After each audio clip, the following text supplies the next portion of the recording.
¿Qué tal, jóvenes? ¿Cómo están?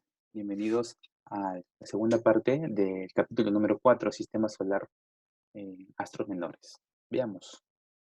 Ahora vamos a hablar acerca de la Luna, propiamente satélite del planeta Tierra. Veamos. Sobre la Luna existen diversas teorías acerca de su existencia. Una de ellas será la teoría de la fisión o desdoblamiento. Esta teoría va a ser planteada por el hijo de Charles Darwin, George Darwin, en 1879. Para Darwin, eh, existió en su momento pues un planeta Tierra de mayor tamaño, de mayor, digamos, dimensión.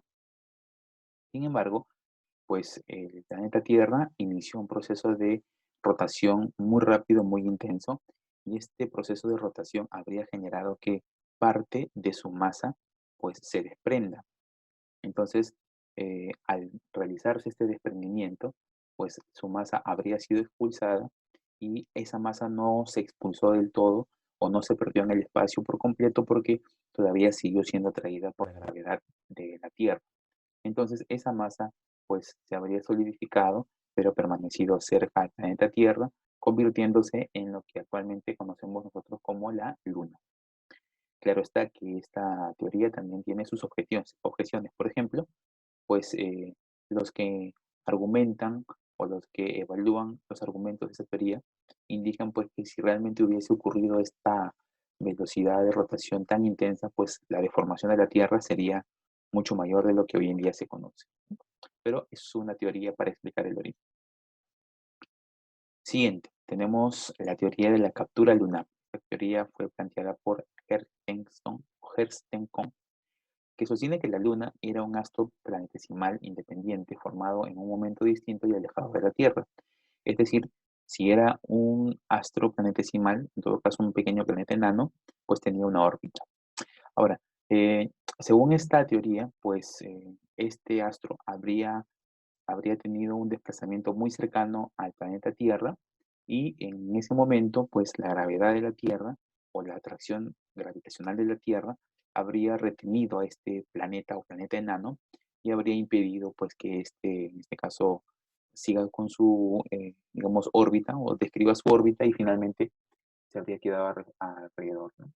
Esta teoría tiene pues, digamos, un punto débil que es la explicación de por qué este astro planetesimal, que hoy en día se llama Luna, habría disminuido su aceleración, ¿no? Porque se supone que estos astros tienen pues una órbita definida y con una velocidad determinada. Entonces le objecionan por qué habría disminuido su velocidad de rotación.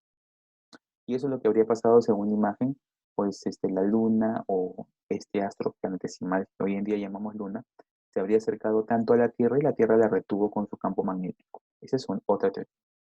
Luego tenemos la teoría de las lunillas o de la acreción. Esta teoría fue planteada por el geólogo norteamericano Grover Carl Gilbert en 1892. Explica que se desprendieron fragmentos de la Tierra debido a su intensa rotación. Dichas partículas o lunillas se aglomeraron formando así la Luna. A diferencia de la teoría de Darwin, que indica que de pronto y de manera pues intempestiva un gran fragmento de la Tierra se desprendió. La teoría de Gilbert indica que, producto de la velocidad de rotación, se fueron desprendiendo pequeños fragmentos rocosos y estos fragmentos rocosos fueron unificándose y dando origen a lo que hoy en día conoceríamos nosotros como la Luna. Tenemos por último la teoría más aceptada para explicar el origen de la Luna, que es la teoría del Big Splash o también teoría de la gran salpicadura. Veamos. Esta teoría fue planteada por William Hartman, Donald Davis y Alex Cameron, siendo presentada en un congreso de helenógrafos en Hawái en 1894. La teoría del gran impacto Big Walk o de la gran salpicadura Big Splash explica que la Luna se formó a partir de la colisión entre la Tierra y un protoplaneta del tamaño de Marte, denominado Tae. El nombre de Theia proviene de la mitología griega, pues Theia o Tea era la titánide madre de Selene, diosa luna. Las partículas eyectadas de dicha colisión fueron reunidas de nuevo por la fuerza de gravedad, formando así la Luna. Hasta el momento es la teoría más aceptada para la comunidad científica. Entonces, pues habría impactado sobre la Tierra un planeta o un protoplaneta, un planeta pequeño del tamaño de Marte llamado Tea, y el impacto generó pues la expulsión de esta materia que no terminó por perderse, sino terminó por mantenerse cercana gracias a la fuerza gravitacional, dando origen a lo que hoy en día conocemos como la Luna. Bien, entonces la Luna se define como satélite natural y el astro más cercano al planeta Tierra. La Luna, también llamada Selene, tiene las siguientes características. Su diámetro es aproximadamente la tercera parte del diámetro de la Tierra. En cuanto a su masa lunar, su masa vendría a ser aproximadamente pues 81 veces menor que la Tierra, o sea, 81 veces menos peso que la Tierra. En cuanto a su gravedad, la gravedad sería un sexto de la gravedad terrestre, lo que significa, por ejemplo, que si una persona en la Tierra pesa 60 kilos, al llegar a la Luna, automáticamente su peso se reduce a la sexta parte, es decir, pesaría tan solo 10. En cuanto a su volumen, es 2195.8 por 10 a la 10 kilómetros cúbicos. En su densidad es 3.34 gramos por centímetro cúbico. No posee una atmósfera y esto genera, por ejemplo, que durante el día la temperatura en la Luna llegue a los 117 grados y en la noche sea de 153 grados bajo cero. O sea, son temperaturas extremas. Movimientos de la Luna. Tenemos que la Luna como astro de la Tierra, pues tiene también su propia dinámica, es decir, también tiene un núcleo, este núcleo posee pues una energía. ¿Por qué? ¿Por qué decimos que tiene un núcleo? Porque todo astro al momento de realizar un giro alrededor de su superficie, pues obviamente va a tener un desplazamiento y obviamente va a generar también un impacto. Ahora, el movimiento de rotación lunar pues es el que realiza o el que hace alrededor o sobre su eje imaginario. ¿Cuánto se demora este movimiento? Se demora 27 días, 7 horas, 43 minutos, 11,5 segundos. Luego tenemos el movimiento de traslación lunar. El movimiento de traslación lunar es aquel que realiza junto con la Tierra alrededor del Sol. Es decir, se demora el mismo tiempo que la Tierra en rotar alrededor del Sol, en girar. Esto es 365 días, 5 horas, 48 minutos, 45 segundos. Luego tenemos el movimiento de revolución lunar. ¿Qué significa el movimiento de revolución lunar? Que así como la Tierra gira alrededor del Sol, lo que vamos a llamar nosotros movimiento de traslación, cuando un satélite gira alrededor de su planeta, este movimiento se llama revolución. Ahora, este movimiento va a ser muy importante. ¿Por qué? Primero, porque su duración también es equivalente al movimiento de rotación de la Luna. Entonces, estamos hablando de 27 días, 7 horas, 43 minutos, 11,5 segundos. Cuando un planeta posee dos movimientos que tienen la misma duración, entonces este movimiento o este proceso se va a llamar isocronismo lunar. Iso igual, cronos, tiempo. Isocronismo lunar igual tiempo de la luna, pero igual tiempo del movimiento de rotación y el movimiento de revolución. El movimiento de revolución es importante porque hace posible la existencia de las famosas fases lunares que vamos a desarrollar en un momento. Luego tenemos nosotros el movimiento de libración lunar. ¿Qué significa el movimiento de libración lunar? Significa, por ejemplo, que el eje de la luna no permanece completamente, pues, digamos, estático, sino que este eje va a tener una oscilación, va a irse hacia adelante y hacia atrás. Entonces, este proceso a través del cual el eje de la Luna se va hacia adelante y luego retrocede, es decir, oscila o en todo caso varía hasta un punto de inclinación hacia adelante y de inclinación hacia atrás. Esto genera, por ejemplo, que de la Luna se pueda observar más del 50% de su superficie, ¿no? Gracias a que al momento de girar hacia adelante podemos ver más del polo norte y al momento de girar hacia atrás podemos ver más del polo sur de la Luna. Entonces, por eso decimos que este movimiento va a tener como característica el permitirnos observar más de la superficie lunar. Muy bien, veamos. Posiciones de la Luna. Cuando la luna gira alrededor del sol, entonces la luna lo hace y describe el famoso movimiento llamado el movimiento de revolución. Pero cuando hablamos nosotros de este movimiento, va a llegar un momento en el cual la Luna tiene pues un mayor acercamiento hacia la Tierra y también va a llegar un momento en que la Luna se aleja completamente de la Tierra. En este caso, nosotros vamos a hablar justamente de dos movimientos.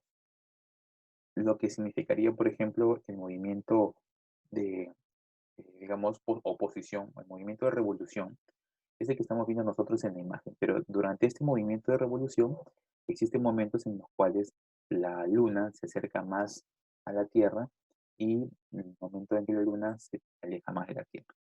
Estamos hablando que el momento en el cual la Luna se aleja más de la Tierra se va a llamar a ese momento apogeo. Apogeo es mayor alejamiento. Apo vendría a ser alejamiento, geo, tierra. Apogeo significará alejamiento de la Tierra. Pero después la órbita lunar, que es en este caso lo que describe la revolución de la Luna, va a permitir que ésta se acerque más a la Tierra. Y en ese momento que se acerca más a la Tierra, vamos a llamarle perigeo. Peri significa cerca, geo significa tierra. Entonces, perigeo significará cerca a la Tierra. Entonces, en esos momentos vamos a ver nosotros la diferencia entre el mayor acercamiento, perigeo, y el mayor alejamiento, apogeo. Ahora, estos dos momentos o posiciones de la Luna van a permitir también que no todos los eclipses de Sol sean iguales. Obviamente, cuando la Luna está más lejos de la Tierra, entonces su tamaño disminuye. Por lo tanto, vamos a ver que si en ese momento que la Luna está más alejada de la Tierra, pues se produce un eclipse, entonces se producirá regularmente un eclipse anular. ¿Por qué? Porque la Luna no va a tapar todo el Sol, sino solo va a tapar la parte central. Pero si durante el perigeo, es decir, donde la Luna está más cerca a, a la Tierra, se produce un eclipse total o un eclipse de Sol, entonces es muy probable que este eclipse sea total. ¿Por qué? Porque la Luna está más cerca de la Tierra, entonces va a limitar más digamos, la incidencia solar. Es como, por ejemplo, si ustedes hacen lo siguiente, ¿no? Si ustedes se colocan su mano, por ejemplo, cerca a sus ojos, si ustedes, por ejemplo, no colocan su mano cerca a sus ojos, pues va su mano a tapar todo lo que ustedes observan. Pero si ustedes estiran su brazo y extienden su mano, entonces ya su mano no va a poder impedir que ustedes dejen de ver todo lo que está a su alrededor. Es más o menos lo que sucede cuando hablamos de las posiciones lunares. En perigeo se pueden producir los eclipses totales y en apogeo los eclipses anulares. Fases de la luna. Cuando hablamos de las fases de la luna, pues la luna al momento de rotar alrededor de la Tierra va a describir cuatro fases muy importantes y cuatro fases intermedias. La primera fase, llamada luna nueva, es aquella fase donde no se puede observar a la luna. ¿Por qué? Porque estamos viendo la parte que no está iluminada por el sol. Entonces, por eso que ustedes pueden ver en la imagen que la luna nueva pareciera que estuviera oscura, pero en realidad no está oscura, simplemente que nosotros no estamos viendo la parte iluminada. Luego tenemos el cuarto, en este caso menguante, que vendría a ser la parte en la cual, por ejemplo, vamos a observar ya la mitad de la luna iluminada y la otra mitad oscura. ¿Por qué? Porque estamos observando a la luna junto con la Tierra y el Sol formando un ángulo de 90 grados, por eso se le va a llamar cuarto. Luego pasamos a la fase de luna llena. En la luna llena ya se le puede observar a la luna completamente iluminada. ¿Por qué? Porque ahora estamos observando aquella parte de la luna donde va a incidir los rayos solares. Se puede observar. Mientras que luego pasa a la fase de cuarto creciente, donde nuevamente se observa solo a la mitad de la luna nada más. Entonces, recordemos que en cuarto menguante y en cuarto creciente solo se observa el 50% de iluminación lunar. En luna llena se observa el 100%. Pero obviamente, ¿en qué fase de la luna van a darse los eclipses? En la fase de luna nueva. ¿Por qué? Porque es la fase donde la luna está entre el sol y la tierra. En cuanto a los eclipses lunares, existen eclipses lunares, es decir, momentos en el cual la tierra irrumpe la energía solar hacia la luna. Entonces, en ese momento podemos encontrar nosotros básicamente dos eclipses. El eclipse parcial, que ustedes pueden observar, por ejemplo, es aquel donde la luna se oscurece momentáneamente. Ojo, esto es momentáneo nada más. Profesor, ¿y penumbral es un tipo de eclipse? No, porque ustedes están observando que en penumbral la luna no está, digamos, obstruyendo o no se les está obstruyendo su incidencia solar. Si ustedes observan debajo de cada una de las imágenes de la luna, podemos observar un círculo plomo, una línea horizontal amarilla, que nos indica, por ejemplo, lo siguiente. El círculo plomo vendría a ser la sombra que proyecta eh, la Tierra sobre la luna, o lo que la sombra que proyecta la Tierra. Entonces, en penumbral, ustedes pueden observar que la sombra de la Tierra no afecta o no llega hacia la luna, simplemente se queda en un espacio. Mientras que en el caso de la sombra o durante el eclipse parcial, sí, si pueden ustedes observar, la luna sí llega a ser tapada u ocultada parcialmente por la sombra de la Tierra. La luna deja de estar completamente iluminada para ser tapada parcialmente por la sombra terrestre. Por eso que le van a llamar eclipse parcial. El eclipse total es cuando, bueno, la luna sí llega a ser tapada completamente por el Sol o por la Tierra, de los rayos solares. Mientras que en los eclipses solares sí vamos a observar tres tipos de eclipse: el parcial, donde se tapa una parte nada más del Sol; el anular, donde se tapa la parte central del Sol; y el total, donde en efecto se tapa todo el Sol, ¿no? Y se puede observar la parte del Sol llamada corona. Y vamos a reforzar algunas de las preguntas relacionadas al tema que hemos trabajado el día de hoy. Por ejemplo, en la primera pregunta, ¿no? Si nosotros revisamos rápidamente cada una de ellas, pues vamos a observar que todo lo que hemos trabajado el día de hoy está siendo evaluado. Yo les recomendaría algo: que ustedes observen primero las preguntas, detengan el video, después de detenerlo, ustedes mentalmente empiecen a marcar las respuestas y luego, pues, ustedes ya continúan con las preguntas para poder ver o corroborar las respuestas. Veamos. Primera pregunta: la denominación selene corresponde a, respuesta correcta, letra C, luna. Está compuesto por silicatos. Estamos hablando de la clasificación de los asteroides. Y cuando hablamos de silicatos, hablamos de los aerolitos, es decir, fragmentos netamente rocosos. Pregunta 3. Los asteroides se localizan entre. Sabemos que el cinturón de asteroides se localiza entre el último planeta interior y el primer planeta exterior. Estamos hablando de Marte y Júpiter. Le daría la letra D. 4. Los cuerpos celestes no incandescentes compuestos por gases congelados. Cuando decimos nosotros cuerpos celestes no incandescentes, es decir, que no están siendo de alguna forma sometidos a la energía, ¿no? A la energía propiamente del Sol o al viento solar, ¿no? Entonces, aquí hablamos que si son no incandescentes es porque no ellos mismos van a generar esta digamos, ebullición de su estructura, sino estamos hablando nosotros de que ellos experimentan este proceso cuando recién pasan cerca del Sol. Estaríamos hablando nosotros entonces de los cometas. 5. La mayor distancia lunar respecto a la Tierra es conocida como, ya habíamos mencionado, ¿no? Cuando la Tierra está más lejos de la Luna, en ese momento, digamos, la distancia mayor establece la denominación de apogeo, letra B. 6. No es considerado un movimiento de la Luna. Los movimientos lunares, el que no es considerado es el movimiento de nutación, que es uno de los movimientos de la Tierra. 7. Los cometas proceden de la región denominada, habíamos mencionado que los cometas se originarían de esta región llamada nube de Oort, letra C. 8. Fase lunar no visible en las noches. Habíamos mencionado ya que durante las noches, cuando nosotros, en este caso, tenemos a la luna, en el firmamento, en el cielo, no se puede observar su parte iluminada porque esa parte está en el otro extremo de este astro. Estamos hablando de la fase lunar llamado luna nueva, pero la luna nueva también se llama novilunio, sería letra C. 9. Famoso cometa de periodo orbital de 76 años. Hablamos del cometa Halley, letra B. Y 10. Fase lunar que genera los eclipses. Habíamos mencionado ya que esa fase se va a llamar luna nueva. Bien, bien chicos, entonces La tarea consiste en desarrollar las preguntas correspondientes a la actividad domiciliaria para poder reforzarlas en la siguiente clase. Les agradezco mucho a todos su participación y estamos viéndonos en una próxima oportunidad. Saludos, gracias.